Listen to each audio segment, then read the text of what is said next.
A Menina Mais Fria de Coldon. Um livro escrito por Holly Black. No mundo de Tana existem cidades rodeadas por muros, são as Coldons. Nelas, monstros que vivem no isolamento e seres humanos ocupam o mesmo espaço, em um decadente e sangrento embate entre predadores e presas. Depois que você ultrapassa os portões de uma Coldon, nunca mais consegue sair. Em uma manhã, depois de uma festa banal, Tana acorda rodeada por cadáveres. Os outros sobreviventes do massacre são seu insuportavelmente doce ex-namorado que foi infectado e que, portanto, representa uma ameaça, e um rapaz misterioso que carrega um segredo terrível. Atormentada e determinada, Tana entra em uma corrida contra o relógio para salvar o seu pequeno grupo com o único recurso que ela conhece. Atravessando o coração perverso e luxuoso da própria Coldon. A Menina Mais Fria de Coldon, da aclamada Holly Black, é uma história única sobre fúria e vingança, culpa e horror, amor e ódio.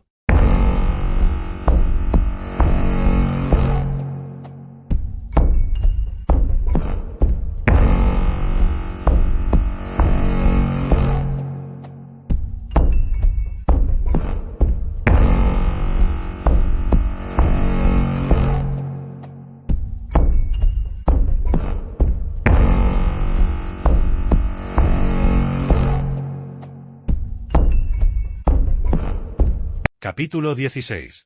Todas as férias de Tana eram horríveis. Os pais de sua mãe vinham visitá-los e abraçavam-na, e abraçavam Pelo, e falavam que era uma tragédia que a mãe delas nunca fosse ver como elas haviam crescido e como estavam bonitas. Os outros avós, pais de seu pai, costumavam dizer coisas pouco entusiasmantes sobre o estado da casa e os vincos nos vestidos das meninas. Eles suspiravam sobre as ervilhas estarem cozidas demais ou sobre o assado estar queimado. Tana escutava-os, tarde da noite, dizendo a seu pai que ele devia casar-se novamente, que devia isso às filhas, que isso lhes traria estabilidade e autoestima, que ajudaria Tana a esquecer. O pai delas crescerá em Pittsburgh. Ele arrumara uma identidade falsa com 15 anos de modo que pudesse trabalhar em uma das 2 usinas siderúrgicas remanescentes, junto com os irmãos e o pai. Trabalhará duro e conseguirá fazer 2 anos de faculdade comunitária, formando-se em administração de empresas. De lá, fora aceito em uma faculdade estadual na Filadélfia, trabalhando como zelador em um hospital para pagar os estudos. Ele conhecera a mãe de Tana ao voltar do estouro dos fogos de artifício de 4 de julho. Ela estava nadando em uma fonte da cidade onde seus amigos da faculdade de artes apenas tinham molhado os pés. Parecia uma bela ninfa de uma pintura que ele vira em uma de suas aulas. Ele entrou na fonte, vestido, sorrindo que nem um boboca, e disse isso a ela. Alguns meses depois, estavam casados. Ele a amava mais do que havia amado qualquer coisa na vida. Ela era selvagem e cheia de uma energia maníaca, um tornado que às vezes se atirava em depressões profundas. No entanto, em outros momentos, era gloriosamente divertida. Sem ela no centro de tudo, ele ficava perdido. Não importava o que dissessem os avós de Tana e Pelo, ele não estava interessado em se casar de novo. Às vezes saía com mulheres, mas esses encontros sempre acabavam rápido. Ele voltava para casa e se dirigia a seu velho quarto, um lugar que havia sido deixado exatamente como estava desde que a esposa morrera, e ficava lá por um tempo, antes de voltar para o sofá na sala de TV, onde dormia desde a morte dela. As férias continuavam um infortúnio. O pai de Tana era o tipo de homem que acreditava em fazer a coisa certa, não importando o que fosse. Trabalhando duro, sendo o mais honesto possível, fazendo o que tinha de ser feito porque era o certo. E acreditava que a coisa certa a ser feita era óbvia a qualquer um que tirasse um minuto para pensar no assunto. Quando sua esposa fora mordida por um vampiro, e a febre dela fora às alturas, e a pele dela ficará gélida, quando ela implorara que ele não a entregasse, ele soubera o que precisava fazer. Não se importara com os outdoors do governo, nem com os comerciais na TV avisando as pessoas que observassem a quarentena. Os ricos subornavam hospitais particulares para que trancassem seus entes queridos em quartos muito privados. E ele sabia que havia muitas outras pessoas comuns, trabalhadoras, que faziam o que ele tinha feito. Transformado seus porões em prisões improvisadas com portas reforçadas e correntes pesadas. Da forma como ele via as coisas, trancafiar a esposa quando ela ficará resfriada fora a coisa certa a ser feita, então foi o que ele fez. Salvar a filha mais velha de sangrar até a morte também foi a coisa certa a fazer. Para mantê-la a salvo, ele tivera que matar a esposa infectada, por isso separara o pescoço dela do corpo com uma pá. Ele não demonstrara medo. Não hesitara. Havia odiado aquilo, mas fizera-o isso mesmo assim. Embora fosse uma coisa terrível. Mesmo que agora vivesse no passado, caminhando penosamente pela vida como se estivesse passando por uma pesada tormenta, tão distraído pelo pesar que mal conseguia se lembrar de fazer as compras na mercearia ou desligar o fogão depois de ter esquentado alguma comida congelada. Tana se perguntava se ele teria uma fantasia como a dela, em que ele é que havia sido mordido, em que ele e a amada esposa vampira ainda viviam juntos. Uma fantasia na qual caçavam nas ruas e nadavam em fontes sob uma lua imensamente redonda e reluzente. Enquanto ia crescendo, Tana achava que ela e o pai não tinham muita coisa em comum. Ela nunca soube exatamente ao certo o que seria isso, mas ali, na estrada, não conseguia evitar pensar nele. Imaginava-se, caso a situação assim se mostrasse e ela descobrisse o que deveria fazer, ela poderia ser como ele, forte o suficiente para fazê-lo. A qualquer custo.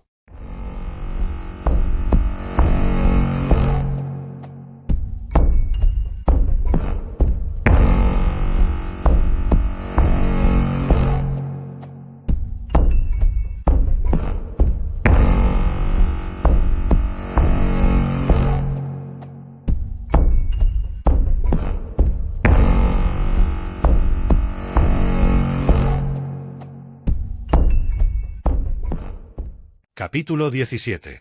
Winter voltou com Gavriel, que estava envolto em correntes e arrastando os pés. Aidan e Midnight estavam em pé ao lado do vampiro, ajudando-o a se equilibrar, enquanto Winter arrastava os sacos de lixo e a mala que compunham a bagagem deles. Com os lança-chamas erguidos, guardas marchavam junto com o grupo para dentro do pequeno escritório. À luz brilhante, Tana pôde ver que um dos guardas era maior do que o outro e tinha uma rajada de espinhas no queixo.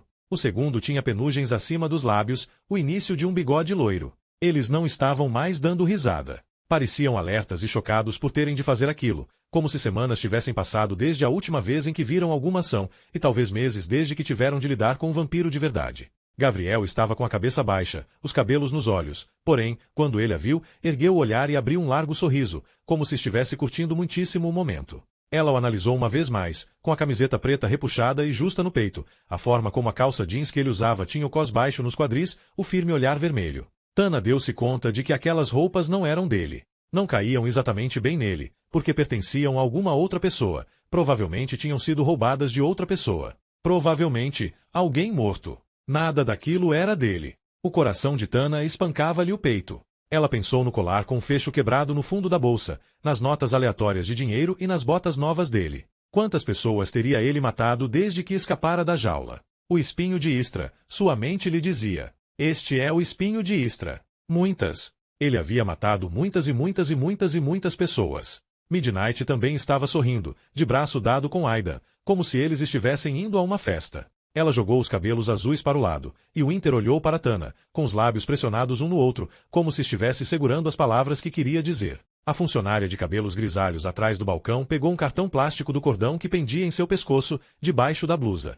Vou levá-los para as salas de espera. Quem está requerendo a recompensa pelo vampiro? Perguntou o guarda com espinhas no rosto. Creio que seja eu, disse Tana, meio que erguendo uma das mãos como se estivesse na escola. Por um instante, ela se perguntou o que aconteceria se dissesse quem ele era, se reivindicasse a recompensa completa. Era muito dinheiro, o bastante para pagar toda a taxa da faculdade comunitária para sua irmã. Por capturar o espinho de Istra, eles poderiam até mesmo incluir um sinalizador na recompensa. Talvez Tana ganhasse seu próprio programa de TV, Caçadora de Recompensas Adolescente. Só de pensar nisso, teve de abafar risadinhas de exultação. Leve-a até a sala de número 6, disse o outro guarda à funcionária de cabelos grisalhos. Aonde vocês vão levar? Tana começou a perguntar. Não se preocupe, disse Gavriel, com um sorriso se estendendo na boca enquanto esticava a mão para colocá-la na maçaneta da porta. Eu gosto de surpresas. Ele cerrou os olhos. Cílios longos e escuros varreram suas bochechas enquanto ele estirava os braços por completo, deixando as correntes frouxas que o envolviam caírem no chão, emitindo um alto retinir, os músculos firmes dramaticamente em destaque sob as luzes. Parecia estar se preparando para uma briga. Parecia mais tranquilo do que Tana o havia visto em qualquer momento antes disso. Bem, já era a ideia de fazer com que parecesse que ele era prisioneiro de alguém. Talvez o que aconteceria se ela dissesse quem era Gavriel fosse que ele declararia um fim ao truque e mataria todo mundo, inclusive Tana. Ou talvez apenas desse de ombros, com um pouco de melancolia, e aceitasse a traição. Nenhum dos dois era o que ela desejava. Quando criança, Tana ocasionalmente se perguntava como seria conhecer um vampiro que estivesse vivo por um bom tempo. Ela havia imaginado que seria como conhecer uma pessoa muito velha, alguém com muitas experiências e um bocado de histórias esquisitas sobre andar por aí durante a Revolução Francesa. Porém, ao passar um tempo com Gavriel, pensava que cada dia desde aquele em que ele havia morrido não era um dia em que ele não havia envelhecido, mas sim um dia em que ele se afastava da humanidade. Não parecia mais velho do que deveria ter sido quando morrera, apenas completamente mais estranho. Por aqui, disse um dos guardas, com a voz trêmula, e cutucou o antigo vampiro com a coronha do lança-chamas. Tana prendeu a respiração, mas Gavriel seguiu a ordem que lhe foi dada, desaparecendo por uma entrada. Tana foi conduzida em uma direção diferente e, depois, entrou em um elevador. A funcionária a levou até uma sala azulejada, pequena e suja, onde ficou sentada em um desgastado banco de madeira e esperou durante meia hora, completamente sozinha. Pensou em ligar para Pauline, pensou em acordá-la e contar-lhe a verdade, mas seu celular não tinha sinal. Por fim, apareceu um novo guarda, com aparência cansada, os olhos injetados, como se tivesse sido arrancado da cama no meio da noite. Ele cheirava a nicotina e enxaguante bucal. Os cabelos ralos estavam penteados de forma a cobrir o topo careca da cabeça e ainda estavam molhados, provavelmente devido a um banho apressado que tomara. Ok, disse ele, sentando-se ao lado dela. Estava com uma caneta enfiada atrás da orelha e uma prancheta. Houve um ataque de vampiros. Um banho de sangue, lá no norte. Há um bando de crianças mortas. Você sabe de alguma coisa em relação a isso? Eu estava lá. Ela pensou que o guarda provavelmente já sabia disso, já que não houve alteração em sua expressão. Parecia impossível que apenas um pouco mais de 24 horas tivessem se passado desde que aqueles vampiros tinham rastejado pela janela da casa de fazenda de Lance, somente 10 horas desde que sua perna tinha sido arranhada pelos dentes de um deles. Tenho sorte de estar viva, e o Aidan, bem, foi lá que ele foi infectado, mas eu acho que ele ainda tem sorte de não estar morto. De imediato, ela ficou preocupada, pensando se não deveria ter dito nada sobre Aidan, mas o guarda estava sentindo como se ela não estivesse dizendo nada que já não estivesse no relatório. Ele assentiu. E quanto ao outro?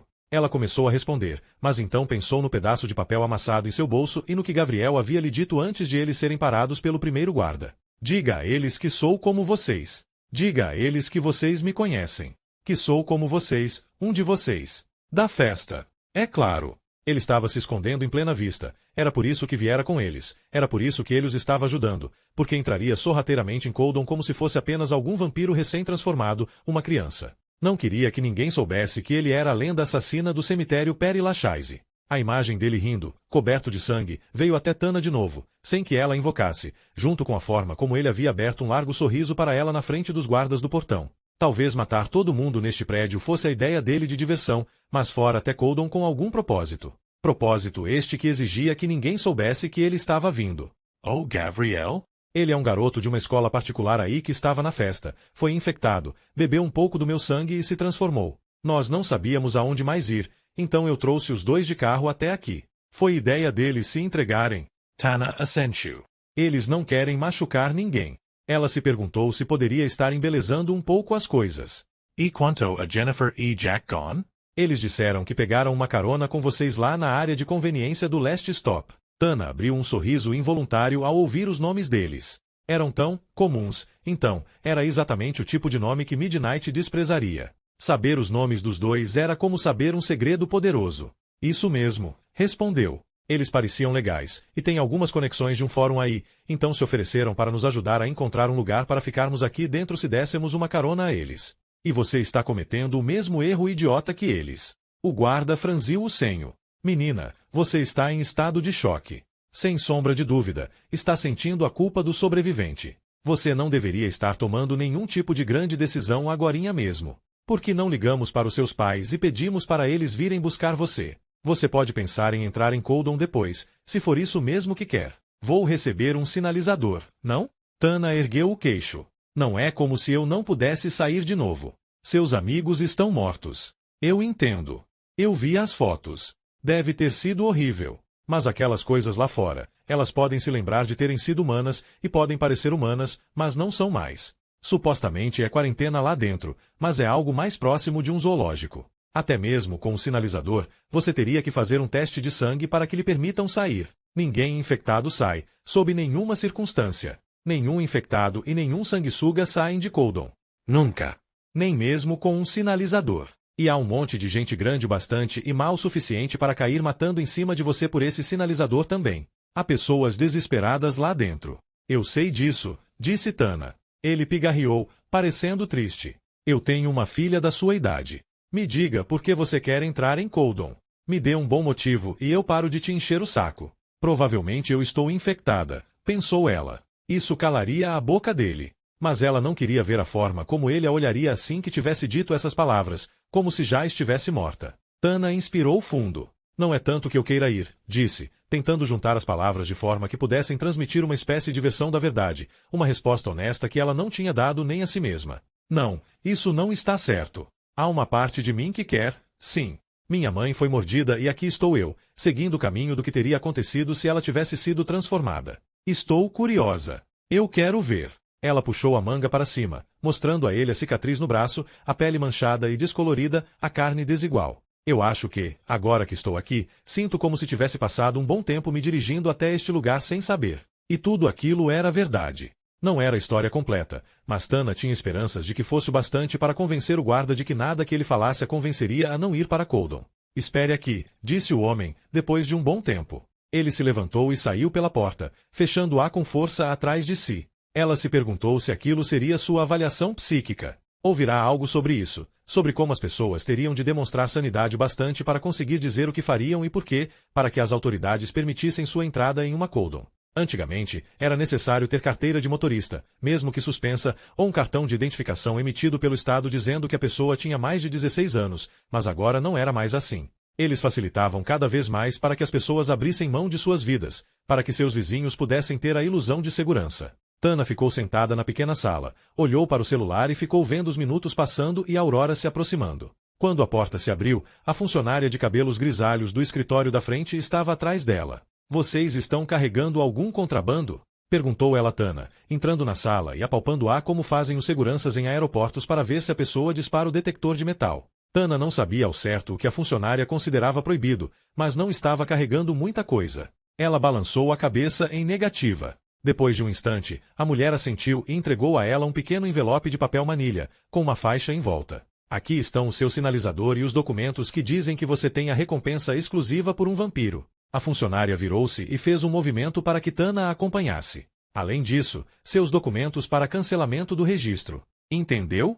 Então, se eu quiser sair de Coldon, só tenho que voltar aos portões e apresentar o sinalizador? A funcionária olhou para Tana por um bom tempo. Você nunca vai sair, docinho, então nem se preocupe com isso. O que a mulher tinha acabado de dizer deixou Tana tão enervada que ela não disse mais nada enquanto as duas caminhavam juntas, descendo um curto corredor. A funcionária encostou seu cartão-chave em uma chapa perto da porta e abriu-a. A Midnight estava lá, apoiada na parede de outro corredor, com um pesado saco de lixo jogado por cima de um dos ombros e uma mala detonada aos pés. Os cabelos azuis estavam puxados para trás, e uma faixa de tinta marcava suas orelhas. A pele ao redor dos olhos estava vermelha e um pouco inchada, como se ela tivesse chorado. Vocês duas podem passar por aquela porta, disse a mulher. Do outro lado há uma câmera no meio do corredor. Alternem-se olhando para cima e para a câmera. É o dispositivo de escaneamento de retina. Elas obedeceram. A câmera era apenas uma pequena lente aparafusada na parede de blocos de concreto. Tana ficou fitando-a por um bom tempo até que piscou com um brilho de luz,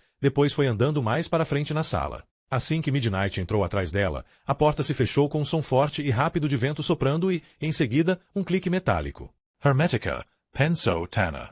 A porta não tinha maçaneta e nenhum outro meio de ser aberta pelo lado de dentro, nem mesmo uma chapa para a inserção de um cartão-chave. Ela analisou a sala, notando os batentes reforçados das portas e o que achava que era vidro temperado nas pequenas janelas no centro delas. Ao contrário do escritório decadente lá da frente, aquilo ali era coisa séria. Por um instante, Tana se perguntou se o motivo pelo qual a funcionária previra que ela não sairia de Coldon era porque uma dúzia de dardos estava prestes a ser atirada pelas paredes e matá-la. Porém, em seguida, ouviu outro único e pesado som de clique ao longo da parede mais afastada, e a voz da funcionária flutuou no ar, descendo pelos alto-falantes ocultos. Por favor, queiram sair pela porta do outro lado, que agora está destravada. Vocês entrarão em uma câmara de contenção dentro do setor em quarentena. Uma vez que estejam lá dentro, esperem até eu levar vocês para baixo e destravem o portão. Então vocês terão 3 minutos para entrar na cidade. Se não entrarem na cidade por livre e espontânea vontade, dentro do prazo de 3 minutos, a entrada de vocês será feita à força. Não se preocupe.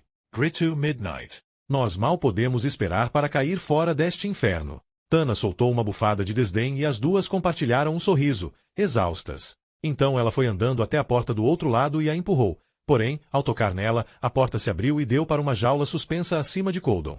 Por um instante, Tana só ficou olhando para fora, deslumbrada. Uma cela aberta estava à sua frente, balançando suavemente para frente e para trás, com negras e espessas barras em todos os lados, menos em um, onde estava presa a parede com correntes. Midnight passou por Tana e entrou na plataforma, deixando-a para trás, jogando suas coisas no chão e abaixando-se ao lado delas. Vem, disse ela. Você tem medo de altura? Estou com medo agora.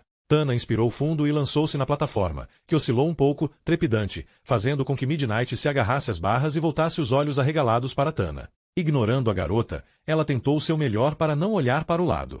Elas estavam pelo menos a 4 ou 5 andares no alto, já que ela era capaz de ver os topos de diversos prédios a partir desse estranho poleiro em forma de gaiola de passarinho. Fumaça erguia-se em umas poucas faixas cor de cinza, e luzes multicoloridas pulsavam dentro do que parecia ter sido uma igreja. Era uma paisagem arruinada, as magnificentes ruínas de uma cidade. Acima delas, o céu já estava se iluminando, com o pálido azul e o dourado da manhã colorindo a parte ao leste, embora estrelas brilhantes ainda cintilassem no lado oeste. A aurora estava chegando, e rápido. Do lado direito, atrás do portão, corpos estavam sendo colocados para fora em uma única e organizada fileira. Havia 5 cadáveres depositados lá, muito feridos em lençóis manchados. 2 garotos estavam arrastando um 6º corpo, estirado em um encerado plástico, para um lugar na ponta. Um dos garotos ergueu o olhar para elas, mas Tana não conseguiu ler a expressão no rosto dele de tão longe. Com o som de metal raspando metal, a jaula começou a deslizar abruptamente para baixo. O estômago de Tana se revirou, e Midnight soltou um leve grito de surpresa. Enquanto elas eram levadas para longe da parede, a porta caiu da parte de cima da jaula, fechando-a com um clangor de metal enferrujado. A jaula era algo que ela nunca havia visto antes, em nenhuma das fotos de Coldon. Aquilo se parecia com algo de outra era. Isso é loucura, disse Tana, zonza. A própria Midnight parecia um pouco pasma. É porque eles não querem ter nenhuma porta no muro que dê direto para a cidade. As ruas lá embaixo pareciam abandonadas na maior parte, embora umas poucas pessoas que por lá vagavam tivessem parado à distância para observar a descida delas. Tana olhou para a cidade. Sentia como se tivesse tropeçado em um mundo estranho e, ainda assim, familiar. Ela vira isso nos noticiários, nos fundos dos vídeos de fugitivos e nas fotografias de ousados jornalistas. Havia visto as enegrecidas e queimadas ruínas de antigos edifícios captadas em fotos. Vira o que já fora uma fileira de fachadas de lojas, agora cobertas de teias de aranha formadas pelos vidros partidos, com cobertores e sacos plásticos cobrindo os batentes vazios de janelas, e contornos irregulares de edifícios que se estendiam em direção aos muros mais ao longe. Pináculos cujos painéis tremeluziam com a luz. Grandes edifícios com domos pulsando com música ao longe. Um cenário selvagem. Disse Midnight, apontando para baixo, para a lateral do muro. Veja, os meninos. Tana virou-se devagar, tentando não fazer a coisa balançar mais do que já balançava. Aidan, Winter e Gavriel estavam em outra jaula suspensa abaixo da delas. Jaula esta que oscilava nos movimentos de um pêndulo, mas que não descia mais do que aquilo. Gavriel estava com os dedos entre as barras, olhando para a neblina alaranjada no leste com um sorriso que erguia um dos cantos da boca. Winter estava a seu lado, em pé, enquanto Aidan estava no chão da jaula, os pés pendurados entre as barras. Eu acho que a nossa está quebrada, disse Aidan a elas. Ouvi dizer que eles mexem com os vampiros desse jeito, contou Midnight, baixinho, apontando para o muro. Eles vão esperar o máximo que puderem. Sob a luz difusa, Tana viu marcas de queimadura ao longo do exterior de blocos de cimento, marcas que pareciam ter subido em chamas como se algo estivesse bem perto dali enquanto era consumido pelo fogo. Vocês têm que cair fora daí, disse Tana. Eu realmente acho que... Gavriel arregaçou o portão, soltando-o das dobradiças. Midnight deu um grito diante do gesto repentino. Em um instante, o vampiro estivera olhando para o céu e, no momento seguinte, havia arrancado o metal com as próprias mãos. Agora Tana olhava para os restos contorcidos das dobradiças, puxadas como se fossem caramelo, e depois olhou para o rosto de Gavriel, transformado por qualquer que fosse o poder que lhe permitia fazer aquilo. Ele estava com a boca bem aberta, as presas em evidência. Quando olhou para cima, para ela, a fome contorceu-lhe as feições e, de repente, Tana ficou feliz por estar longe dele. Ele deu um pulo na terra abaixo, aterrissando com a mesma facilidade de um gato. Uns poucos instantes depois, a jaula em que estavam as garotas atingiu o chão também, fazendo com que Tana caísse de joelhos. Seguiu-se um longo som desunido e a porta da jaula se abriu. Midnight saiu dali cambaleando, puxando seu saco de lixo atrás de si enquanto o irmão descia da outra em um pedaço solto de corrente. Eles passaram cambaleando por um trecho da estrada que provavelmente uma vez fora um trevo, mas que agora era uma espécie de pátio de asfalto, uma ilha com arbustos supercrescidos e ervas daninhas no meio.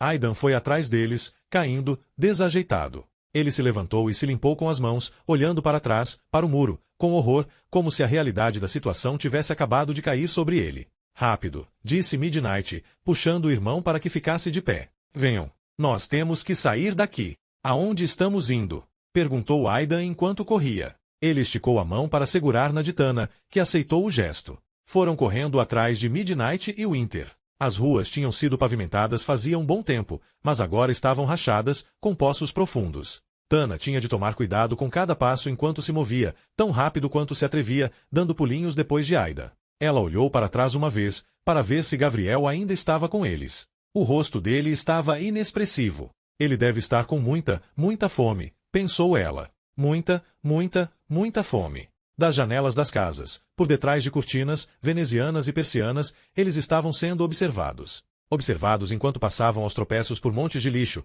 enquanto passavam por ratos que se espalhavam quando eles se aproximavam e moscas pretas reluzentes que se erguiam como uma névoa oleosa saindo de comida apodrecida e o corpo de um cão, morto havia muito tempo. Viraram em uma rua estreita, com Winter e Midnight arrastando sacos de lixo e a mala, parecendo abalados. No meio do quarteirão, Midnight inclinou-se para frente e apoiou-se com as mãos nas coxas, respirando com dificuldade. Seus cabelos pendiam para baixo, as sombras tornando-os escuros. Nós temos que descobrir onde estamos, disse ela.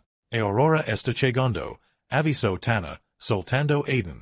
Também estava exausta e se apoiou na parede de tijolos. O prédio em frente estava coberto de grafites, elaboradas pinturas de dragões dos quais ela só conseguia ver uns poucos detalhes na escuridão. Midnight ajoelhou-se no chão e abriu o zíper da mala. Só me dê um minuto. Eu fiz o download de um monte de desenhos diferentes das ruas que as pessoas puseram na web. São os únicos mapas que nós temos. Não deveria ser assim, disse Winter em tom vazio. Tana pôde perceber que o garoto não estava se dirigindo a eles. Talvez não estivesse falando com ninguém. Gavriel foi para o lado de Tana. No escuro, ela não conseguia vê-lo muito bem. Parecia só um rapaz bonito, alto e esbelto. Ela pensou novamente no pedaço amassado de papel dentro da bolsa e em Gavriel, preso em uma jaula debaixo de um cemitério. Quanto tempo ele havia ficado lá? Havia quanto tempo estava com a mesma aparência de agora? 100 anos? 200? Será que ele podia ao menos se lembrar da pressão do tempo? Talvez ter uma existência fora do tempo deixasse qualquer um maluco.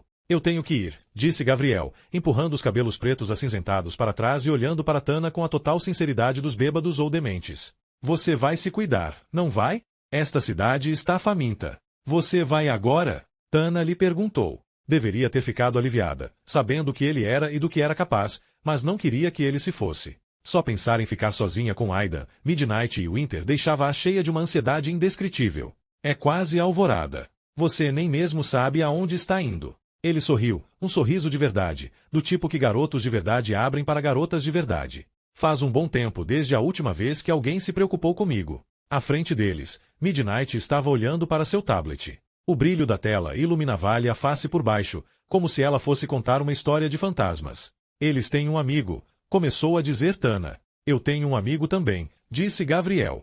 E pretendo matá-lo. Ah. Tana deu um passo para trás. Ele estava fugindo, da mesma forma como antes, mesmo que os motivos fossem diferentes. Ela pensou nos vampiros na festa ao pôr do sol de Lance, que sem dúvida planejavam arrastá-lo de volta ao cemitério Père Lachaise, onde o torturariam até que ele ficasse ainda mais louco do que já estava agora. Até que sua mente estivesse tão perdida que ele não mais pudesse controlá-la nem mesmo por um tempo. Escaparam uma vez, mas Tana duvidava que ele conseguisse fazer isso de novo. Ela fez com que sua voz saísse o mais firme possível. Não deixe ninguém te pegar. Ele ficou hesitante, claramente surpreso com as palavras dela. Então, abriu novamente um sorriso, inclinando a cabeça em um arco raso, reconhecendo tudo o que ela deixará sem falar. Viajar com você foi um deleite que fez valer qualquer atraso, mas não posso demorar mais. Midnight endireitou-se. Ok, eu descobri aonde temos que ir. Não fica longe daqui. Ela jogou o saco de lixo de volta sobre o ombro e começou a marchar pela estreita rua abaixo. Vamos, disse, olhando para trás, para Tana e Gavriel. Aidan seguia-os de perto, com ar de preocupação, olhando para o céu. Ele vai ficar? Tana, chamo a Winter. Estamos indo. Você se lembra do que me disse no carro?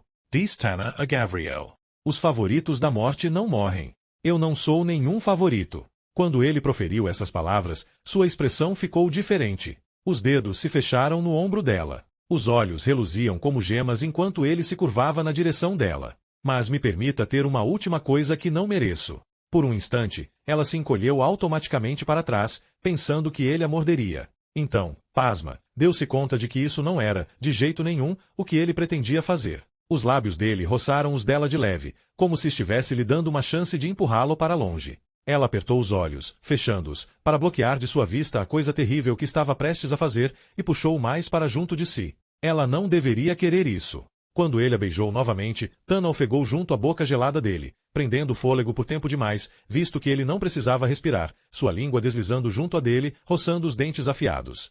Ele foi cuidadoso, mas ela ainda sentiu as pontas roçando em seu lábio inferior. A pressão fresca do corpo dele fazia com que parecesse que sua pele estava febril. Ele se afastou e pôs a mão na própria boca, e o rosto estava repleto de um gentil deslumbramento. Eu não me lembrava de que era assim. As batidas do coração de Tana pareciam ter passado para o corpo inteiro, deixando o elétrico a cada único pulsar acelerado. Tudo estava um pouco borrado nas bordas, e ela queria que ele sentisse o que ela havia sentido, como se ele tivesse feito algo proibido, queria dar a ele algo de que fosse gostar e que realmente não deveria ter, algo que pareceria errado, algo que ele queria. Me beije de novo, sussurrou ela, erguendo as mãos de encontro a ele, deslizando os dedos pelos cabelos de Gabriel. Ela quase não se reconhecia enquanto se movia junto a ele. Ele se curvou, indefeso, em direção a ela. Tana mordeu a língua. Mordeu-a com força, e a dor passou por suas extremidades nervosas e por uma transformação alquímica que beirava o prazer.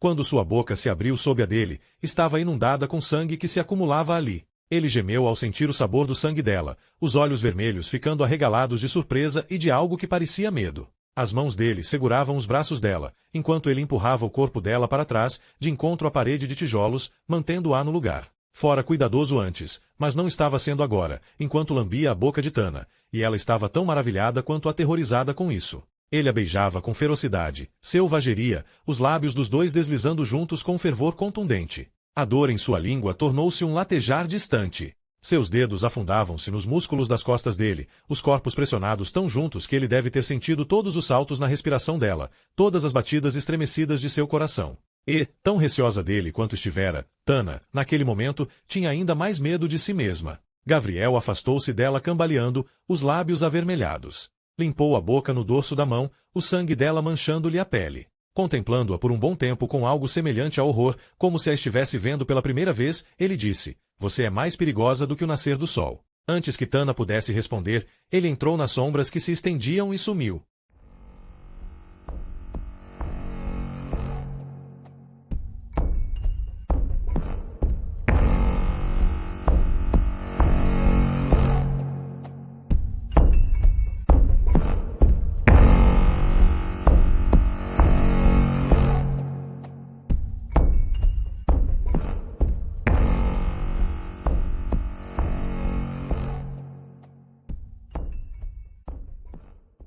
Capítulo 18.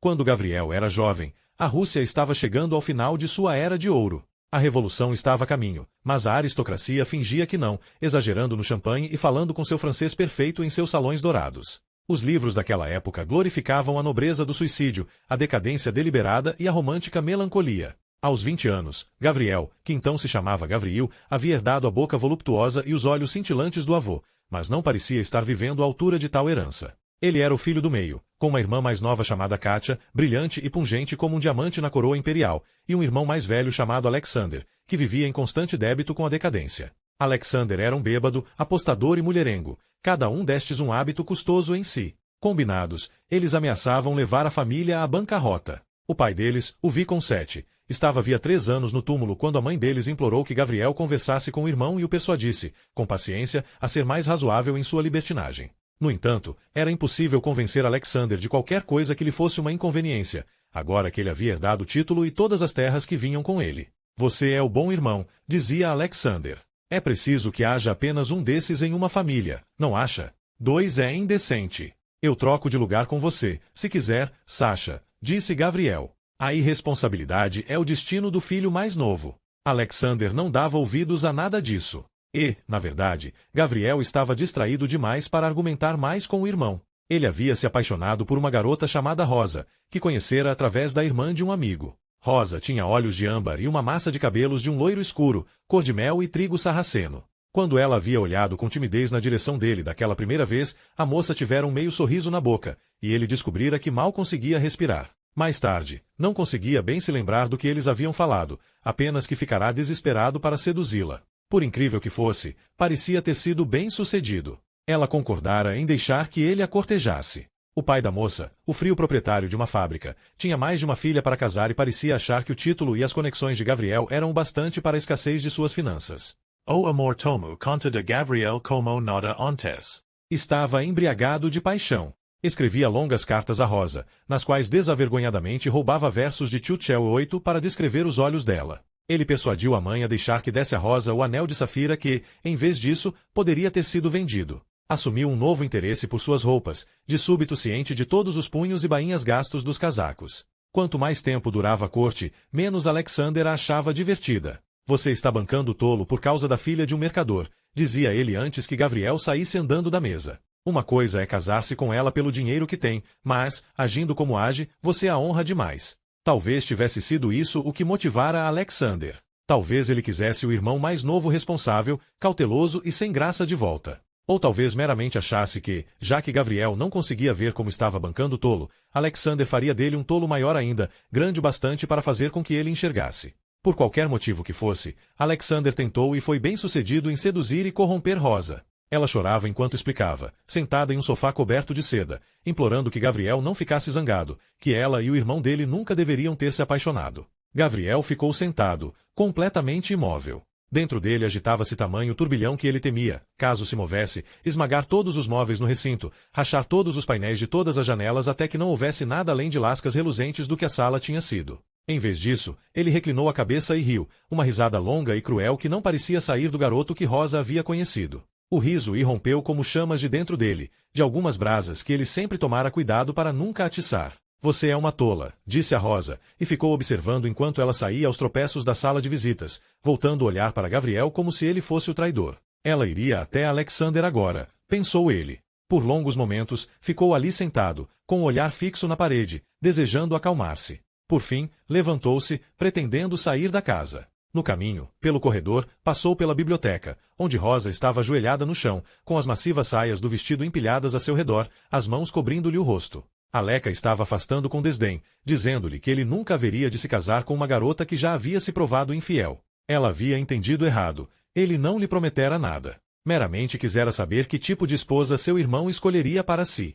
Foi uma coisa terrível, a alegria com que Alexander desmanchou toda e cada uma das esperanças românticas dela. Ele a havia arruinado e estava orgulhoso disso. Gabriel esperou que ela saísse dali, cambaleando, com soluços devastadores ameaçando roubar-lhe a capacidade de andar, antes de desafiar o irmão a um duelo. Sua voz não tinha firmeza quando ele desferiu as palavras. Alexander olhou para ele como se o irmão fosse um filhotinho de cachorro tentando mostrar os dentes. Então, Alec foi andando até uma garrafa de cristal e serviu-se de uma dose do líquido claro. Não seja ridículo. Gabriel deu um tapa no copo do irmão, fazendo com que fosse ao chão, estilhaçando-o. Em seguida, dando um passo em direção a ele, Gabriel deu-lhe um tapa no rosto, e o som de pele em contato com pele foi pungente como um galho partido ao meio. Por um instante, Alec cambaleou para trás. Em seguida, jogando as mãos para o alto, resignado, concordou em encontrar-se com Gabriel na propriedade deles na manhã seguinte, uma hora antes da alvorada. Ele não parecia particularmente preocupado, levando a mão à bochecha avermelhada com um largo sorriso no rosto. Estivera em 13 duelos antes e havia saído deles sem nenhum arranhão. Era um excelente atirador. Gabriel tinha sido assistente de Alexander, mas nunca fizera nada além de ficar ali perto do irmão, na grama, e certificar-se de que as pistolas estivessem devidamente preparadas. Um dos criados deve ter ouvido a conversa dos dois e contado a Vicontes 9, porque ela foi até o quarto de Gabriel naquela noite e implorou que ele não fosse ao duelo. Quando o rapaz se recusou a não ir, ela disse que falaria com Alexander e o persuadiria a pedir desculpas pela grave ofensa. Eu não vou perdoá-lo, Gabriel disse à mãe. E ainda pretendo me casar com ela, entendeu? Com Rosa? Perguntou a mãe, com a voz tremendo. Você não pode fazer isso. Até mesmo se eu não mais a amasse, haveria de me casar com ela para provar que ele não pode tirar de mim o que não estou disposto a dar. Eu faria isso para contrariá-lo, mas realmente a amo. Sua mãe saiu dali, torcendo as mãos uma na outra. O sol já estava se erguendo, chamas cor de laranja lambendo o céu, quando Alexander chegou à clareira onde o duelo deveria ser realizado. Ele estava cambaleando de bêbado. Dois amigos o mantinham em pé. Eles encontraram Gabriel sozinho, andando de um lado para o outro em meio à neve, os ombros do longo casaco pontilhados com frescos flocos. Ganha! Gritou Alexander, como se nada pudesse agradá-lo mais do que a visão do irmão caçula. Faz tempo que você está aqui me esperando? Gabriel balançou a cabeça em negativa. Não mesmo. Você não pode prosseguir com isso, disse um garoto chamado Vladimir, que estava com um dos braços em volta de Alexander, cambaleando sob o peso deste. Vá para o inferno, respondeu Alexander, puxando e soltando-se dele. Sacou a própria pistola e lançou-se para frente pela neve, aproximando-se de Gavriel e acenando no ar com a arma. Meu irmãozinho quer defender sua honra. Deixem que faça isso. Eu achei que ele fosse um tremendo covarde. Vamos, Ganya. Attire. Ok está esperando. Sasha mal consegue ficar de pé. Disse Vladimir. Não seja idiota. Era exatamente como se Alexander estivesse lhe roubando até mesmo isso, pensou Gavriel. Tratar o duelo como uma piada. Tratar a ele como uma piada. Agora, suas únicas opções seriam mirar em um homem que estava prestes a cair no chão ou tolerar a vergonha de cancelar o duelo. E Alexander riria disso depois. Eu não estava tão bêbado assim. E se estivesse? E daí? Se você não fosse uma tremenda menininha, então com certeza teria. Gavriel ergueu a pistola e atirou no coração do irmão. Por um bom tempo, houve apenas a queimação da arma em sua mão e o sangue de Alexander maculando a neve como rubis vazados. Então Gavriel jogou a arma no chão e começou a caminhar de volta até a casa. Sentia-se frio como a neve. À noite, Rosa ficará sabendo da morte de Alexander.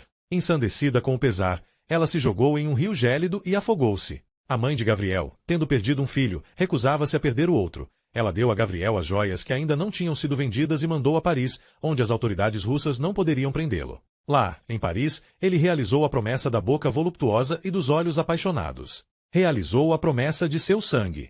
Se o irmão fora mau, ele estava determinado a ser pior. Gavriel bebia absinto em vez de vinho, como fazia o irmão. Apostava as botas que tinha nos pés. E, se Alexander tinha sido um libertino, Gavriel estava determinado a superá-lo, nunca dizendo não, nem mesmo às ofertas mais brutas, mais degradantes e mais vis. Ele não diria não a nada. Foi então que conheceu Lucien.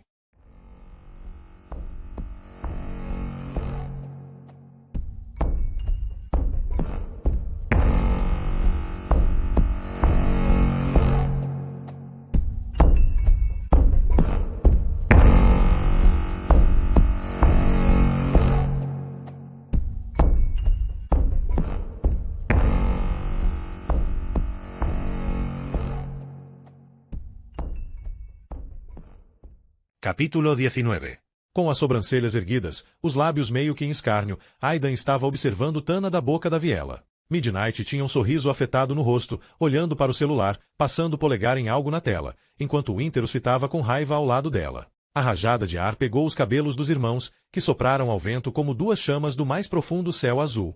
Bem, aquilo foi interessante, disse Winter, com amargor na voz. Tana esfregou a mão no rosto, seus pensamentos caóticos demais para fazerem algum sentido. Tudo o que ela sabia era que estava envergonhada. Sentiu o rosto quente e a língua ardendo, lembrando-a do que estivera fazendo. Vocês esperaram. Aidan deu um passo na direção dela, o sorriso deixando seu rosto. Ei, você está bem? Ele não machucou você, machucou? Tana se deu conta de que, para que ele reagisse assim, sua expressão deveria estar muito estranha. Midnight revirou os olhos, como se Aidan estivesse sendo ridículo. Aposto que você era uma boa garota em casa, disse ela a Tana. Foi uma boa garota a vida inteira, até que encontrou a encrenca na qual quer se meteu. Obviamente você não a conhece nem um pouco, disse Aidan a Midnight, irritado, então se voltou para Tana. Ele mordeu você? Ela balançou a cabeça em negativa. Quanto mais pensava nisso, mais idiota se sentia. Provavelmente estava infectada, mas isso não queria dizer que deveria ter tentado Gavriel a fazer com que isso fosse uma coisa certa. E, faminto como ele estava, louco como poderia ser, teria sido capaz de drená-la até a morte, prendê-la junto à parede de tijolos e rasgar sua garganta. Ela estivera brincando com fogo, exatamente como ele havia acusado Midnight de fazer. Garota esperta.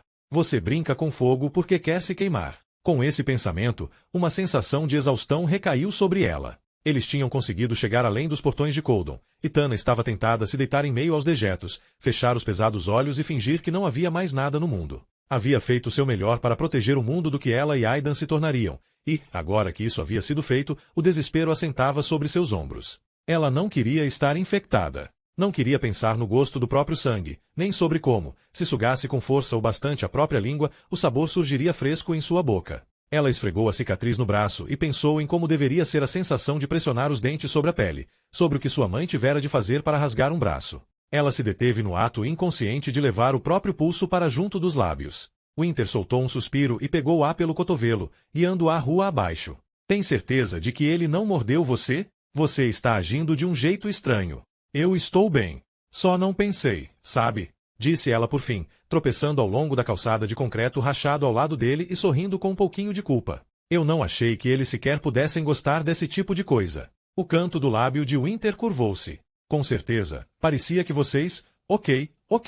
Ela ergueu as mãos, afastando as palavras dele. Tana se lembrava de olhar para a boca de Gabriel, manchada com sangue de Aida, quando ele entrava do lado do motorista lá no posto de gasolina. Ela havia pensado em beijá-lo naquele momento, com certeza. Mas era uma daquelas fantasias esquisitas que as pessoas têm quando estão sob pressão. Fantasia doentia, mas inofensiva. Não era como se ele algum dia fosse saber disso.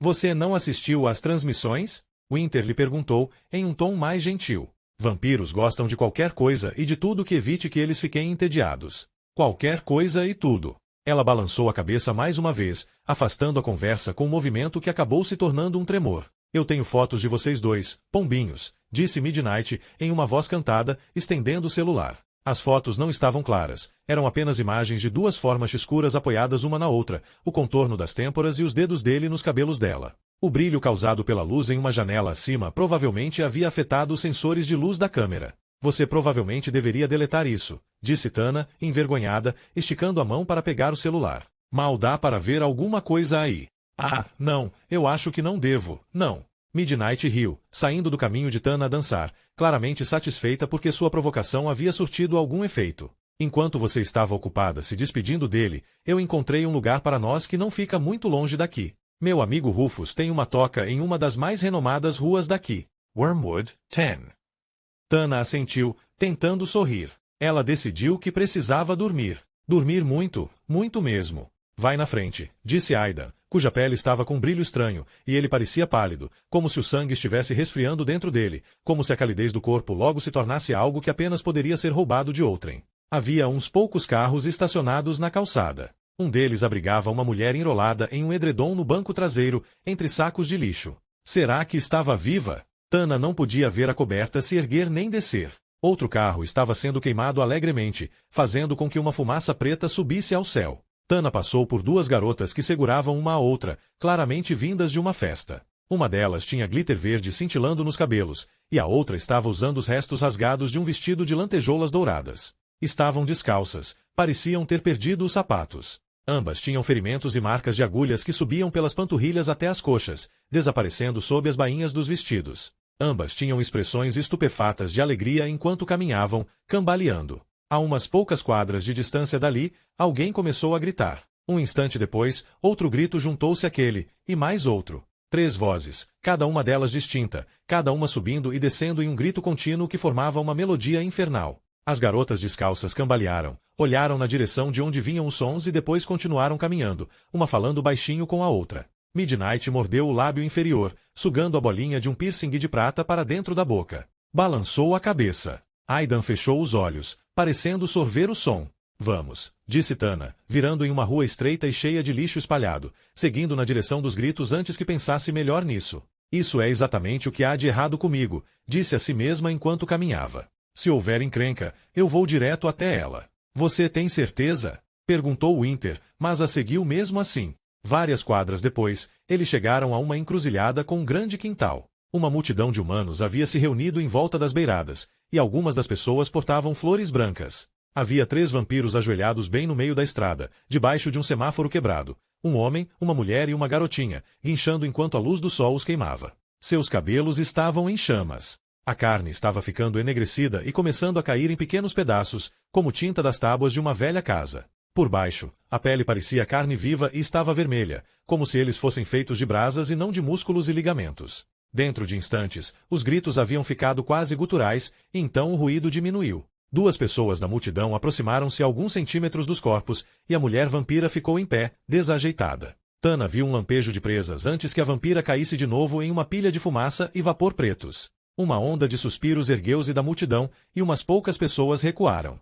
Eu sei que lugar é esse, disse Winter baixinho. A Praça do Suicídio. Por um instante, Tana teve certeza de que não havia escutado direito. Sentia-se zonza de horror. Se você viu vídeos de vampiros pegando fogo ao sol no YouTube, é daqui que vem a maior parte das gravações. Ele apontou para cima, para uma câmera montada do lado de fora de uma janela. Em seguida, gesticulou em direção aos espectadores. As pessoas saem para vê-los morrer, Isso acontece todas as manhãs. Ouvi dizer que há cidadãos com esperança de serem infectados, ou de que os vampiros lhes deem dinheiro ou informações. Às vezes eles podem ser generosos logo antes de morrer. Outras vezes, matam um monte de gente no meio da multidão só de pirraça. Mas por que eles querem morrer? Quis saber, Tana. Midnight olhou para os vampiros moribundos. Ela curvou o lábio em desprezo. A maior parte deles nunca quis ficar resfriada, para início de conversa. Eles não toleram beber sangue ou ficar presos em Coldon. Muitos deles não conseguem lidar com as coisas que fizeram logo que se transformaram. Nem todo mundo é merecedor. Nem todo mundo é um monstro, pensou Tana. Isso deveria ter feito com que se sentisse melhor. Era mais uma prova de que os vampiros não eram tão inumanos a ponto de não sentirem pena ou arrependimento. Em vez disso, só a fazia lembrar-se de que às vezes não havia nenhuma boa escolha. Ou eles ficam super entediados, disse Winter. É por isso que os velhos morrem. Chega uma hora em que eles não se importam muito em se alimentar e morrem de fome. Midnight lançou para o irmão um olhar hostil, e ele parou de falar. Ela se ergueu, e Tana pôde ver que ela estava disposta a fazer com que ele se lembrasse de seu papel naquilo. Os dois tinham uma imagem a projetar, duas criaturas belas e condescendentes que não precisavam de nada exceto uma da outra, que caminhavam à sombra uma da outra automaticamente. Mas Tana podia notar que Midnight não gostava que Winter ficasse falando de algum futuro em que, mesmo se eles fossem vampiros, poderiam ainda não ser felizes. Você pode perguntar ao Lucien Morial sobre isso pessoalmente, disse Midnight, como se estivesse lembrando o irmão de algo que ele já deveria saber. Nós vamos entrar de penetras em uma das festas dele. Aidan havia seguido para as sombras de um edifício, como se o sol o incomodasse. Tana se perguntou se ele estaria tentando se imaginar como um deles, imaginando se poderia aguentar isso, se seria merecedor. Mas por que morrer assim? Perguntou Tana baixinho, para si mesma, não esperando realmente por uma resposta. Dois dos vampiros haviam parado de se mexer, mas a garotinha, agora quase completamente cinzas, ocasionalmente se mexia, espasmódica, fazendo com que o que havia sobrado dela caísse no chão. As pessoas tinham começado a jogar botões de flores brancas ali, lançando-os especificamente em direção à garota. Tradição? Winter deu de ombros, desviando o olhar do espetáculo. Ele estava tentando fingir-se apático em relação ao que estava acontecendo, mas parecia pálido e nauseado. Ver os vampiros arderem em chamas na sua frente não era a mesma coisa que ver isso em um vídeo. Era diferente ouvir os gritos ecoando pela praça. Era diferente quando, a cada vez que se respirava, se inalava o cheiro de pele e cabelos tostados. Agora, pelo menos, nós sabemos onde estamos no mapa, disse Midnight. Havia uma luz em seu rosto que Tana não vira antes, uma calma beatífica, como se, talvez pela primeira vez, ela se sentisse segura em relação a tudo. Deve ficar fácil encontrar a casa do Rufus agora. Tana pegou no braço de Aidan, entrelaçando seus dedos nos dele, ignorando quão frios eles estavam. O olhar fixo dele parecia esbarrar nas pessoas da multidão e segui-la um pouquinho, antes de se mover para analisar outros, uma chita inspecionando um rebanho de gazelas em busca das que ficavam para trás. Eles seguiram marchando por mais algumas quadras sob a luz da alvorada, com Winter e Midnight na frente, procurando pela rua certa. Algumas tinham nomes comuns como Orange, Dickinson ou Mill Road. No entanto, outras tinham novos nomes rabiscados ao longo de frente dos edificios, ou colados por cima dos nomes originais, proclamando as como Way of the Dragon, the Nonsense Court of Endless Alley ou Butchers Boulevard, 11. A confusão era piorada pelas marcações das casas, que eram ainda mais estranhas. Algumas eram numeradas em uma ordem aleatória, outras em escrita cuneiforme, ou até mesmo com letras aleatórias do alfabeto. Havia uma série de casas onde se viam garatujas do que parecia ser uma combinação de desenhos de figuras de palitinhos e código matemático. A área em que eles caminhavam consistia principalmente em casas geminadas. Havia uns poucos edifícios industriais de tijolos, e a estranha igreja, com os vitrais quebrados e a porta pichada com a palavra patifes em verde neon. As ruas estavam silenciosas, porém, às vezes, Tana achava ter visto alguém observando-os de uma janela. Passaram por um gramado marrom com o que parecia um corpo caído em um arbusto definhado. O fedor daquilo, uma mistura intoxicante de podridão e vinho derramado, persuadiu-a a ficar para trás e a puxar Aidan pelo braço, com força, quando ele começou a seguir em frente. A fome está ruim, disse ele, enfiando as garras no meu estômago. Por um tempo, eu fiquei bem, mas não acho que vá ficar bem por muito mais tempo. Tana assentiu. Ela também não sabia ao certo por quanto tempo ainda ficaria bem. Enquanto seguiam em frente, ela notou que um garoto de cabelos escuros a observava de um ângulo privilegiado em um teto pontudo. Ele estava sem camisa, os braços morenos cobertos quase por completo de tatuagens coloridas. Havia um corvo albino empoleirado no braço dele, e a cabeça branca como a neve e o bico pálido como osso estavam inclinados para um dos lados. Até mesmo da rua ela podia ver o brilho dos olhos cor-de-rosa da criatura. Diz Winter. Ali. Eis a casa. Tana virou-se para observar Midnight caminhando em direção a um conjunto de degraus, com sua bagagem formada pelos sacos de lixo descansando na lateral da rua. O lugar tinha 3 andares e o que parecia uma varanda decadente no terceiro. As laterais haviam sido pintadas de cinza escuro, mas a tinta estava lascada e cheia de bolhas, deixando à mostra um azul clarinho por baixo. Havia muito pouco gramado na frente, e o capim que ali crescia era coberto por uma vegetação raquítica e amarronzada. Tana olhou de relance para trás, em direção ao teto do outro lado da rua, mas o garoto com o corvo se fora. Eles sabem sobre nós? Perguntou, hesitando na escada. Eu Aidan. Nós não somos exatamente. Não é seguro ficar perto de nós. Midnight estreitou os olhos para Tana e em seguida bateu com o punho cerrado no batente de madeira. Isso não será um problema, disse ela por cima do ombro. Então a porta foi aberta, uma fresta, com uma corrente impedindo-a de abrir mais do que isso. Midnight disse alguma coisa. A porta se fechou e, então, com a tranca removida, foi escancarada. Havia um garoto parado à entrada, parecendo um pirata ou um príncipe. Metade de sua cabeça estava raspada, e ele vestia roupas sobrepostas de couro e algodão esvoaçante, com anéis em cada um dos dedos e longos colares de prata e ossos pendurados uns por cima dos outros no pescoço. Ele acenou, convidando-os a entrar com um amplo movimento da mão cheia de joias. Tana seguiu os outros para dentro de uma casa que havia muito ficará em mau estado. O mofo manchava o teto, e velas tremeluzentes lançavam estranhas sombras nas paredes manchadas de fumaça do aposento adornado com uma cortina. Uma garota alta com cabelos loiros cor-de-mel, que trajava um vestido vintage rosa claro, quase da cor de sua pele, estava sentada em um canapé vitoriano, do qual pendia para fora o estofamento. Ao lado dela, em um divã esfarrapado, havia uma garota de pele escura, com cabelos tingidos de vermelho vivo, torcidos e presos em cima com um palitinho, usando uma calça jeans preta e um casaco militar. Havia no ar do aposento uma camada de perfume de ervas e álcool tão forte que fazia arder o nariz de Tana, dificultando a respiração. Havia latas empilhadas junto à parede, ao lado de caixas de papelão. Ela conseguia ler o que estava escrito nelas de onde estava: pêssegos em calda, ervilhas e cenouras, pedaços de carne bovina em conserva. Esse é o meu amigo Rufus, aquele de quem eu estava falando, disse Midnight, parecendo completamente em deleite,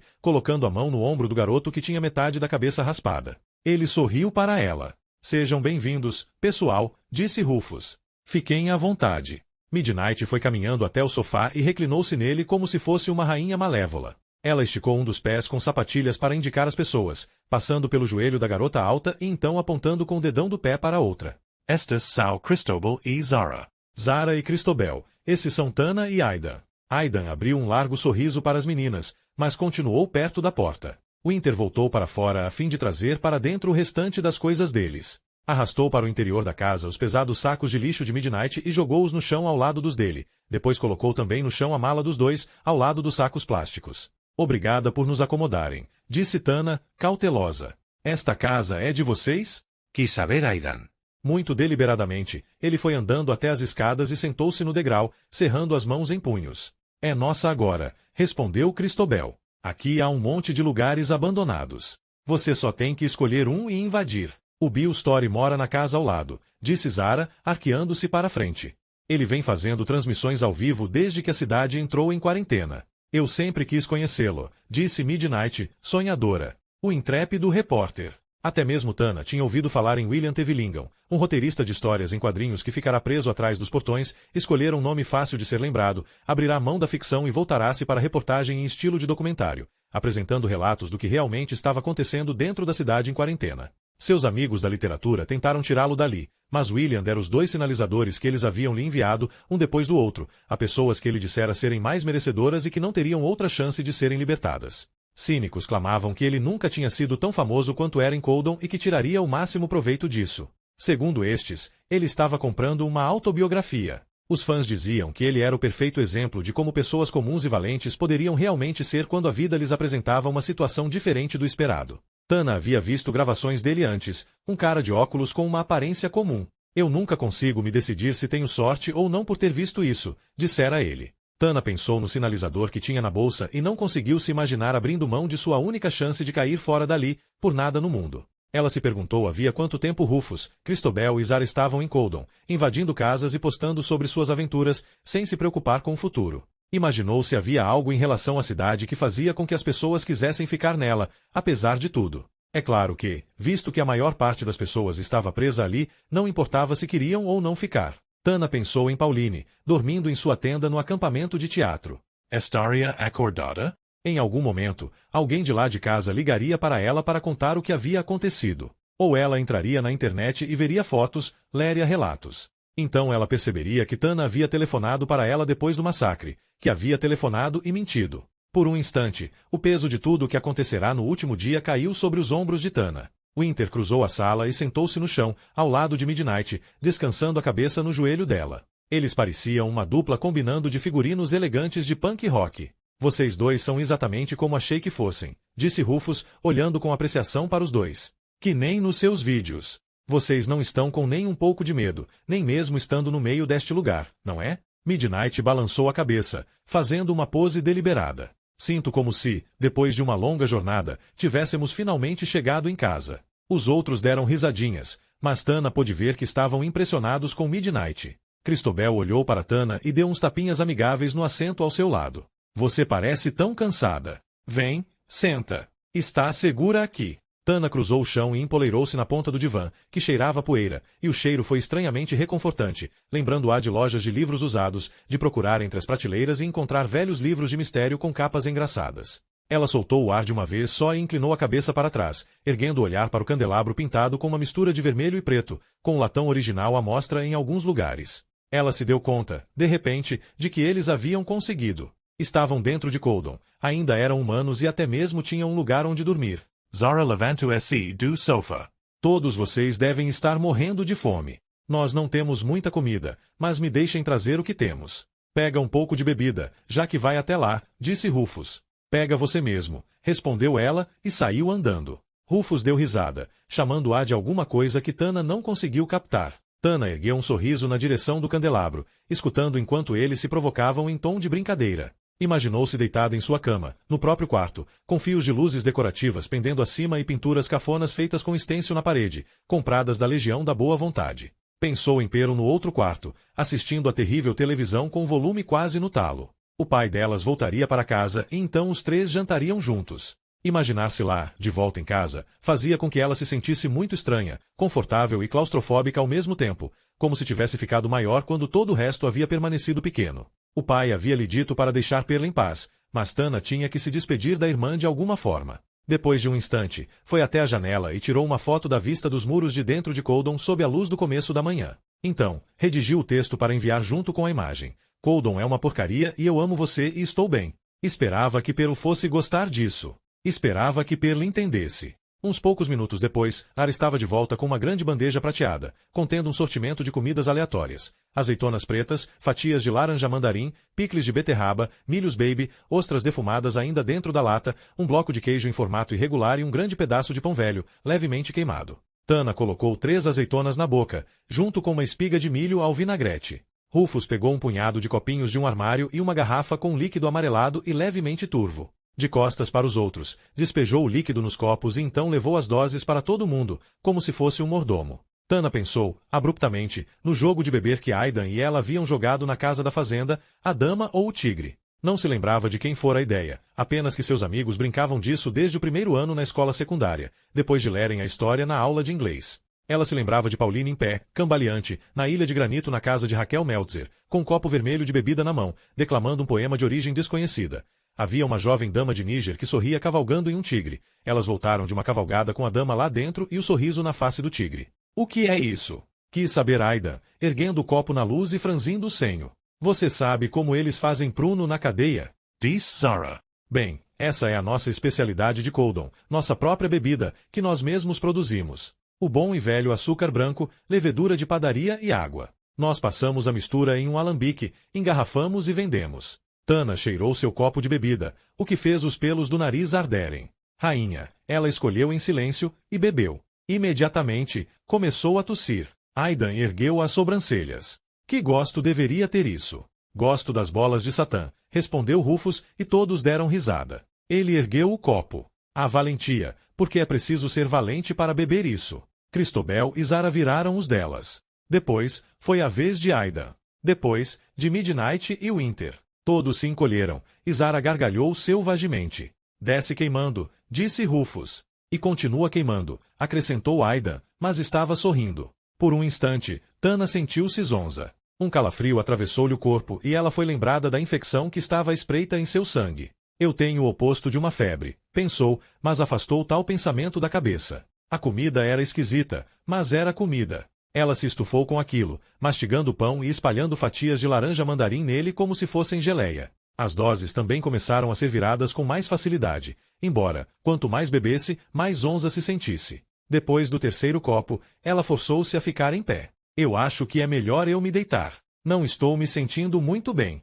Bem, falando nisso, disse Rufus, com um sorriso nos lábios. Vamos mostrar os quartos de vocês. Christobel e Zara levantaram-se também, olhando de relance e com olhos velados para Aidan. Naquele instante, Tana soube que algo definitivamente estava errado. O que ela vira se passar entre elas era mais do que dar risada nas costas de alguém, era a armação. Vem comigo, disse Christobel a Aidan, com seu vestido de seda deslizando sobre o corpo enquanto caminhava em direção às escadas. Aidan começou a ir atrás dela quando Tana segurou-o pela mão. Espera, disse, com a boca amortecida o bastante para não saber ao certo se conseguiria colocar as palavras para fora. Espera. Ele olhou para trás, para ela, confuso e muito bêbado. Porém, uma vez que ela conseguirá que ele prestasse atenção, Tana não conseguiu pensar em uma única coisa que provasse que algo ruim estava prestes a acontecer. Talvez a gente não deva incomodá-los. Quero dizer, eles disseram que poderíamos simplesmente invadir algum lugar, certo? Podemos encontrar um lugar nosso. Aidan franziu o senho, olhando para Christobel e depois de novo para Tana, como se estivesse tentando decifrar o que ela queria dizer. Eu não quero ir a lugar nenhum. Estou me sentindo estranho, disse ele, e Tana se deu conta do motivo pelo qual estava tão difícil pensar. Eles haviam sido drogados. Tana ficou observando, sem poder fazer nada, enquanto Aidan subia as escadas, com Christobel na frente e Zara atrás, empurrando a escada acima. Ela não sabia como salvá-lo. Virou-se em direção à porta aberta, em direção à saída e ao ar fresco da manhã, que poderia desanuviar sua cabeça. Deu os 2 passos incertos. Rufus fechou a porta com um chute. Vai a algum lugar? Ele perguntou. Midnight, que estava no sofá, começou a dar risada. A sua cara, disse ela. Ah, meu Deus, Tana, se você pudesse ver sua cara. Eu deveria ter gravado. Não fique assustada. Quero dizer, sério, a gente achou que, depois de viajar com um vampiro, você não ficaria com medo de nós. Idiota, pensou Tana. Eu sou uma idiota. Fiquei cansada e distraída e triste. Parei de prestar atenção. O que vocês vão fazer conosco? Ela também está infectada, sabia? Disse Winter. Deveríamos colocá-la lá, junto dele. É mesmo? Rufus olhou para Midnight, buscando confirmação. Ela? Midnight estirou as pernas cobertas pela calça jeans skinny no sofá. Seu top de veludo deslizou para um dos lados, deixando o curativo à mostra. Acho que veremos. Vamos subir, disse Christobel a Tana. Com Rufus e Winter conduzindo-a, Tana não tinha escolha. No quarto sem janela havia um colchão e alguns cobertores empilhados desordenadamente. Um candelabro de latão. Uma clarabóia, arranhada e com danos causados pela água nos cantos, mostrava uma pequena faixa de céu azul e muitas folhas marrons. A porta era grande e velha, com uma portinhola eletrônica para a passagem de um gato. Agora, quando era tarde demais, ela teve um momento de terrível clareza mental. 2 pessoas infectadas. Em algum momento, vamos surtar e atacar um ao outro, saborear o sangue humano. Então, não seremos mais humanos. Então, estaremos dispostos a mordê-los. É claro que é isso que eles querem. Ela ouviu o girar das trancas, uma atrás da outra. Do outro lado, alguém começara a dar risadinhas. 30 trancas de latão com 30 chaves de latão. Como no sonho. Naquele momento, sentiu a fúria atravessando seu corpo. Ela socou a porta, chutou-a, jogou o corpo inteiro contra ela, mas estava fraca e tudo estava ficando nebuloso. Eu vou matar vocês. Gritou pela abertura, e a voz saiu lenta e estranha. Abram essa porta que eu vou matar vocês. Aidan tentou se levantar e caiu, pesado, no colchão, dando risada, obviamente não entendendo metade do que estava acontecendo. Você nunca desiste, não é? Com sua última pontinha de força, Tana rastejou até o colchão, que cheirava a cigarro e perfume velho. Aninhando-se ao lado de Aidan, com a luz do dia entrando no aposento pela clarabóia, ela apagou antes que pudesse responder a pergunta dele.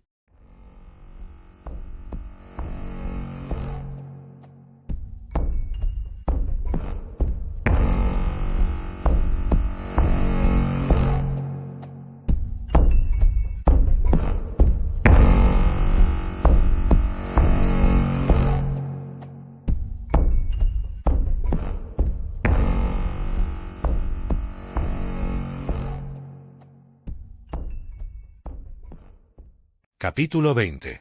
Na manhã da segunda-feira seguinte ao desaparecimento de Tana, Pela acordou cedo. Seu pai estava à mesa da cozinha, com a cabeça apoiada nas mãos, como se fossem travesseiros, dormindo com as mesmas roupas que tinha usado na noite anterior. Havia um café pela metade ao lado dele, com uma fina camada de borra formada em volta da parte de dentro da caneca. Na maior parte dos dias das férias de verão, Pelo tinha ido até a casa de uma amiga nadar na piscina, ou tinha saído para comprar brincos baratos no shopping, ou imitar a passos de dança de vídeos do YouTube. Porém, hoje ela não queria ir a lugar nenhum. Sentia um azedume de nervosismo no estômago. Serviu-se de uma tigela de Cheerios e colocou leite no cereal. Levando a tigela até a sala de estar, colocou-a na mesinha de centro, ligou a TV, do sofá, e ficou zapeando pelos canais até achar um programa de TV que reconhecesse. Hemlock, Caçador de Recompensas e Vampiros. Todas as crianças da vizinhança tinham super curtido Hemlock quando eram mais novas. Nos últimos 3 verões inteirinhos, Pela havia brincado de caçadores e vampiros com elas, correndo pelos quintais dos fundos das casas com um galho na mão, erguendo-o como se fosse uma estaca. Ela havia até mesmo se fantasiado de Hemlock em um Halloween, embora Mike Chaves tivesse dito que aquela não era uma boa fantasia para uma garota. Porém, no último ano, o programa de Hemlock ia ao ar no mesmo horário de outro programa de que ela gostava mais, então ela não havia visto nenhum dos novos episódios. E, neste verão, meninos e meninas não brincaram uns com os outros, de qualquer forma. No entanto, naquele exato momento, a familiaridade do programa era reconfortante, então ela deixou a TV no canal do programa dele. O problema com os vampiros, dizia Hemlock em sua sala de equipamentos, amarrando estacas entalhadas em jacarandá e espinheiro em uma bandoleira, com as pontas recobertas com plástico, para que não perdessem o fio durante a viagem. Eles têm a cabeça bagunçada. Sentem fome o tempo todo. Nós temos que pensar como eles, como predadores, e temos que ser mais espertos do que eles em seus próprios jogos. Eles podem ser mais rápidos e mais fortes, mas nós ainda somos humanos, e isso é o que nos torna melhores, é isso que conta. Seguiu-se um corte e Hemlock foi mostrado sentado em seu caminhão com a assistente, Gianna. Ela estava bebendo de um copo de Big Gulp, trajando uma calça branca e uma camiseta cortada e cravejada de pedrarias, e os cabelos estavam em um penteado tão alto que batia no teto do caminhão. Eles estavam estacionados na frente de um clube de striptease, com música alta bombando nos alto-falantes. Pelo deu-se conta de que se tratava de uma reprise, um episódio legal, mas não excelente. Nós achamos que a vimos dentro daquele prédio, disse Gianna, num exagerado sussurro em frente às câmeras. Há uma porta lá nos fundos, então cada um de nós terá que ficar em um dos lados do prédio e ver se conseguimos fazê-la sair. Antes de começar a caçar vampiros, Hemlock costumava ser um lutador de luta livre. Ele largara as lutas, embora algumas pessoas dissessem que fora expulso da liga, depois que um oponente morrera no ringue. Pelo sabia disso por meio do fã-clube do Hemlock, do qual tinha ficado sócio aos 9 anos, por volta da mesma época em que Hemlock começara a ir a talk shows e contar a história, chorando enquanto explicava que a morte do homem fora o momento em que ele se dera conta de que precisava mudar de vida. Olhando para a tela, Pelo se perguntou pela primeira vez se a vampira estaria com medo. Antes, ela sempre achava que bons vampiros iam para uma das coldons ou para algum lugar onde deveriam estar, e que vampiros maus ficavam para trás, para atacar as pessoas. Mas agora que Aida, que sempre tinha sido legal com ela, e sua irmã mais velha, Tana, estavam lá fora, no mundo, doentes ou recém-transformados, ela não conseguia mais pensar nas coisas desse jeito. É claro que havia vampiros maus como aqueles que mataram aqueles adolescentes da classe de Tana. Talvez a vampira que Hemlock estava caçando fosse assim, mas como ele poderia saber? De volta ao programa, Hemlock estava pegando provisões extras da traseira do caminhão. Há 3 formas de matar um vampiro e ter certeza de que ele esteja morto, disse ele. Atravessando o coração dele com uma estaca, colocando fogo nele ou decapitando-o. Qualquer outra coisa seria como lutar com um pistoleiro dando-lhe um tapa com a mão espalmada. É claro que algumas pessoas os deixam sangrando até secar, mas, para mim, isso é como um prego de prata na cabeça. Pode contê-los por um tempo, mas não é permanente. E não se esqueça da luz do sol, querido, disse Gianna, fechando o zíper de um macacão de malha de metal. A luz do sol certamente os mata. Ele revirou os olhos. O relacionamento entre eles era uma parte importante do programa. Ninguém que esteja procurando matar um vampiro vai ficar eu acho que é melhor arrumar um pouquinho de luz do sol. Isso não é arma. A luz do sol os mata. Gianna jogou os cabelos para trás. É só o que estou dizendo. O sol mata, ponto final. Ele soltou um grunhido, pegou uma garrafa transparente e destampou-a. Bem, alguns de vocês andaram perguntando sobre que água benta ou água de rosas selvagens usamos nas estacas ou por que, afinal, eu uso água benta, já que há uma grande comoção sobre como na verdade isso tudo não faz nada com eles. Bem, em primeiro lugar, eu sempre uso óleo, e não água, porque o óleo penetra melhor na madeira e fica lá. E uso óleo de rosas que foi benzido, então, é duplamente válido. Além disso, Para todos vocês que dizem que coisas sagradas não ajudam a derrubar os vampiros, eu estou aqui no campo. Então, em quem vocês vão acreditar? Em mim ou nos cientistas? Deixando essa pergunta pairar no ar, ele ergueu uma balestra gigantesca, cujo corpo era entalhado na forma de um crucifixo. Agora, outra pergunta comum dos telespectadores é qual das minhas armas é a minha predileta. Havia uma estaca de madeira inclinada e preparada para o uso. É este bebê aqui. Ele pode derrubar um vampiro a quase 10 metros de distância. Está na hora de começar a matança, disse Gianna, dando uns tapinhas de leve em um relógio de pulso branco de cerâmica. Ele sorriu para a câmera. Ok, vamos lá. Pero tateou no sofá, procurando o controle remoto. Eles estavam quase na parte em que a vampira saía do bar. Em seguida havia uma perseguição, e Gianna quase era mordida no braço, mas o traje de malha de metal a protegia. Hemlock acabava acertando a vampira com a balestra e cerrava sua cabeça para receber a recompensa. Pero não queria ver isso.